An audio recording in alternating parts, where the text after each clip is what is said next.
Good evening, everyone, and welcome to Digging Deeper moment number 63. The mission of our Digging Deeper moments is to take God's Word to God's world, and we are so glad that you joined us. Last week, we began looking at conflict resolution, and we learned that conflict is common, that everybody has it, that it has many causes, and that the first step to resolving it is to believing that it's curable. Tonight, we want to take a look at the second step in resolving conflict, which is to get out of bird brain. Now, what is bird brain? Bird brain is anger or any emotional state that kind of takes over our lives. Anger and emotions, they tend to shrink our brain. Have you ever seen The Incredible Hulk? Even as his muscles get bigger, his brain gets smaller. And that's what happens to us when we get angry or when we allow conflict to allow us to become emotional, and emotions begin to drive our lives. John Ortberg, in his book, I'd Like You More If You Were More Like Me, he describes bird brain like this. He says, anytime I feel my emotions flooding and my pulse racing, it's time to stop and shift gears. He says it works like this. If you make a fist with your hand, you'll get a quick picture of your brain.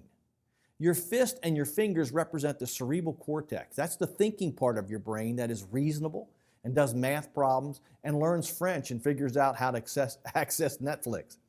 He says the thumb underneath your fingers represent what might be called the reactive brain, the part of the brain that is instinctive and deals with emergencies. He says, think the Hulk or the cast of a reality TV show. They're reactive. They don't think about what they're doing. He says, when we are calm, our cerebral cortex does most of our thinking for us. But when anger takes over, we shift into reactive brain. It's sometimes called the bird brain, partly because a bird's brain has a relatively small cortex and a proportionally larger reactive brain. Now, as it turns out, birds don't do much thinking. They're not effective at reasoning. The bird brain is a 100% self-protective brain. It does fight or flight. It doesn't do reason.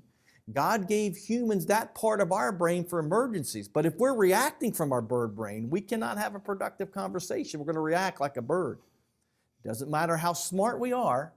If we get in bird brain, we're going to say things that we would never say otherwise. He says, in the bird brain, he says, I'm Jack Nicholson going postal on the witness stand and A Few Good Men. I'm so mad, I'm saying the very words that will send me to prison, but in the moment, all that I want is to see that miserable Tom Cruise squirm. Red hot anger produces what might be called the Jim Carrey effect, Ortberg says. As I get madder and madder, I get dumber and dumber.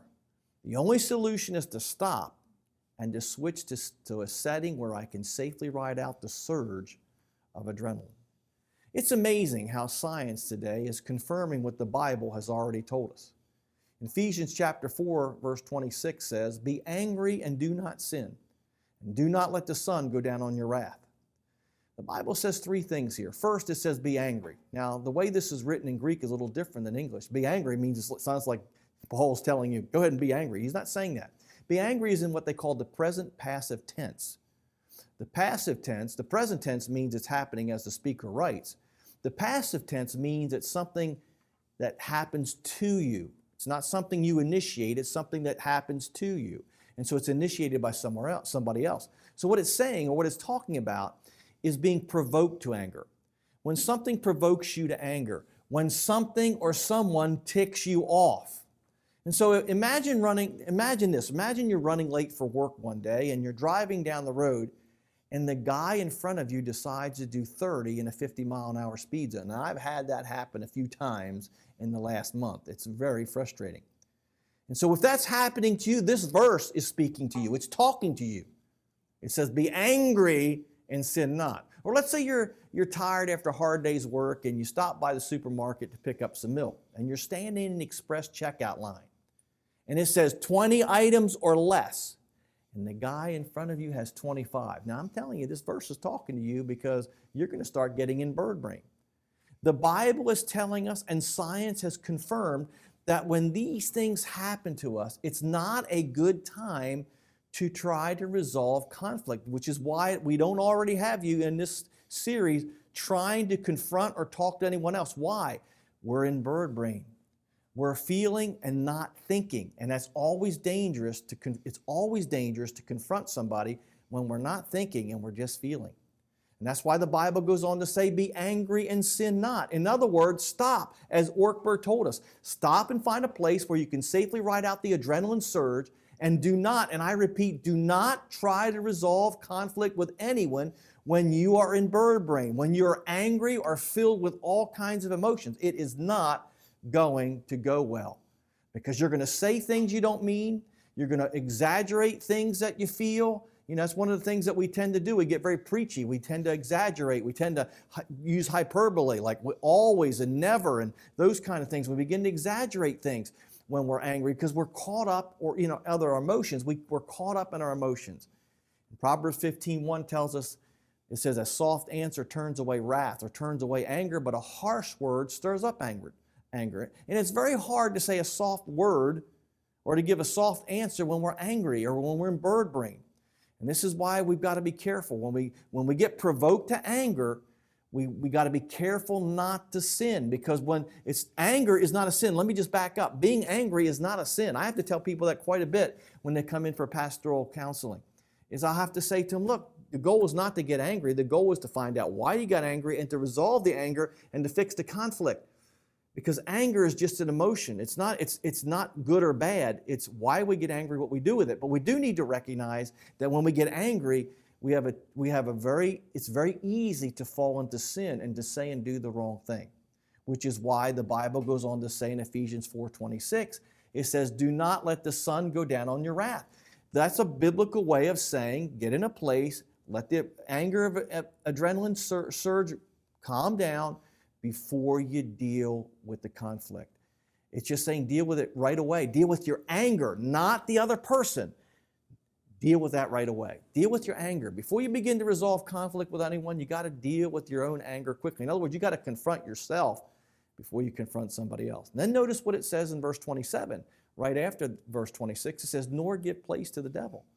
What the Bible is saying here is that if we don't resolve our own anger before we confront someone else, we're likely to sin, and we're going to give place to the devil in whatever we're addressing. And we don't want to give place to the devil, because last time I checked, when the devil finds place, good things don't happen. Bad things happen. So the first step in resolving conflict, as we saw last week, is to live with a belief that it is curable. And folks, I believe any conflict is curable if two people are willing to work it out. Now, it does take two, and we'll be looking at that later in the series. But conflict is curable. The second thing to do is that when conflict happens, get out of bird brain. Confront your own anger. Find a place to go calm down. Process your emotions before you confront the one you're having a conflict with. Jesus said it like this in Matthew 7, verses 1 through 5. He said, judge not, that you be not judged. Isn't that what we do when we get angry? The first thing we want to do when we get angry, we're going to judge somebody else. Who do they think they are? And we begin to judge them, and usually it's not favorable. Usually when we get angry, we don't say, oh, look how wonderful they are. That's not usually how it works. For with what judgment you judge, you will be judged, and with the measure you use, it will be measured back to you. There's that Proverbs 15:1 thing. Whatever you give out, you're going to get back. That's what he's saying. And then he goes on to say, why do you look at the speck in your brother's eye, but do not consider the plank in your own eye? Or how can you say to your brother, let me remove the speck from your own eye and look, or from your eye and look, there's a plank in your own eye. Hypocrite. That means actor, by the way. First, remove the plank from your own eye, and then you'll see clearly remove the speck from your brother's eye. One of the many logs, one of the many planks that we have in our eyes is emotions. We often don't think about that when we're reading this text. But emotions have a way of clouding what we see. And so before we can confront or begin to deal with conflict with somebody else, we got to first deal with the conflict inside of us. And anger is an inner conflict with ourselves. It is an emotion that's stirred up in order for self-preservation. And it might be the right emotion, but it may not lead us to the right decisions or the right actions. And so we've got to be careful lest we be angry, provoked to anger, and it leads us into sin. So the first step to resolving conflict is to believe it's curable. The second step is to not confront others before we confront ourselves. That is, get out of bird brain, deal with your anger. If this lesson helped you, please share it with a friend. I hope to see you next week when we'll look at step number 3, which is to identify the stage that your conflict is in. I hope to see you next week.